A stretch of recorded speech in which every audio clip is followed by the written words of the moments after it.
Welcome to Chillin' 101. We hope this video helps. In this video, I will show how to replace a Jeep Renegade key fob battery. First, gather your tools. You'll need a small flathead screwdriver and a fresh CR 2032 coin cell battery. Make sure you have a clean, well-lit area to work in.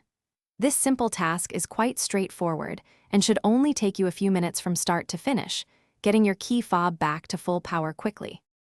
Now, let's open the key fob. Look for a small slot, usually on the side where the two halves meet. Take your small flathead screwdriver and gently insert its tip into this slot. With a slight twist or prying motion, carefully separate the two halves of the key fob. Be gentle to avoid damaging the plastic casing or internal components during this step. Once the fob is open, you'll see the old CR 2032 battery. Pay close attention to its orientation, noting which side is facing up, usually the positive side. Gently pry out the old battery using your screwdriver or fingernail. Now, take your new CR 2032 battery and insert it into the compartment, ensuring the positive side, marked with a plus sign, faces upwards, just like the old one.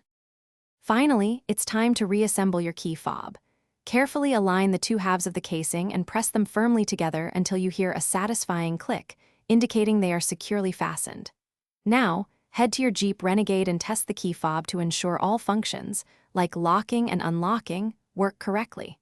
Life's too short for a stinky car, so grab a Little Tree's Black Ice air freshener.